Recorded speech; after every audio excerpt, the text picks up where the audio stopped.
Thank you, Chairman. My questions are for Mr. Reich. First of all, thank you for your testimony and your graphs. You document unprecedented income inequality in this country, basically since the Gilded Age, which on its own is a problem. But the question I want to raise with you is, what do the New Age robber barons do with that money, the 1% billionaires? We know that some of them start big, famous foundations, and they do charitable work, and good for them. But some of them set up faux foundations and fund fake think tanks and go to work in politics from hiding. Many of them are billionaires who made their billions in the fossil fuel industry. And the operation that they run with their billions can actually best be compared, in my view, to hostile covert operations like intelligence services run. And so the question is, what happens when income inequality at virtually unprecedented levels spawns political inequality? What happens when you have a quietly ruling political class that is hiding behind dark money outlets to control political parties, to control public debate, to control elections through sponsored think tanks, through captive paid for media outlets, and through dark money funded super PACs and independent expenditure political operations?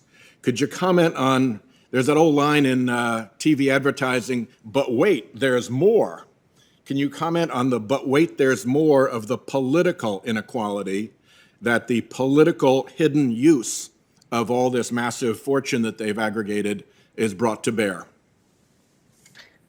Yes, Senator, and this is really one of the most important negative consequences of wide inequality and the degree of inequality we have in the United States today. That is, people at the top who are sitting on top of huge amounts of assets can and do use a lot of that money to influence political decisions, not only at the federal level, but also at the state and local level, that in turn increases their wealth. It's a vicious cycle. We see, for example, Amazon in Seattle has spent a great deal of money on city council elections. Amazon around the country is large enough that it can actually have an auction in which it extorts money from states and cities around the country for where its second headquarters is going to be. Dark money is proliferating around the country, as is our corporate public relations efforts to change public attitudes in a direction that a corporation may want. The whole role of money in our system and the overwhelming dominance of money from big corporations as well as from very wealthy individuals polluting American politics is one of the worst aspects of inequality. And as the great Louis Brandeis, the justice, once said, we have a choice in this country. We can either have a great deal of money in the hands of a few people, or we can have a democracy, but we can't have both. So what happens to citizenship and to the citizenry when a citizen can't tell who the actor is on the political stage? When the ad doesn't say, hi, I'm Exxon and I approve this message, I'm Koch Industries or Charles Koch and I approve this message. Instead, it says, behind some phony front group, Americans for Peace and Puppies and Prosperity approve this message. And you go and look up Americans for Peace and Puppies and Prosperity, and it's a mail drop. What is the citizen left with? Well, the citizen is left with no ability to sift through the messages that that citizen receives as to their veracity and reliability.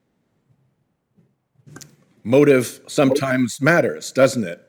And if you hide the identity, you also hide the motive, and you hide the ability of the citizen to evaluate the motive and therefore the veracity. Indeed, and the Supreme Court has repeatedly said, as recently as in Citizens United, Senator, as you know, that Transparency will cure all of the negative aspects of great wealth and corporate wealth in our political system. Well, that has not happened. We don't have the transparency. Congress has not demanded it. And a lot of dark money and dark money groups and 501c4 groups make it impossible for the citizens to know who is actually providing what message. And I'll conclude by pointing out that a great number of them are in the Supreme Court right now, trying to undo that transparency part of the Supreme Court's Citizens United holding. Thank you, Secretary Reich. Thank you, Chairman.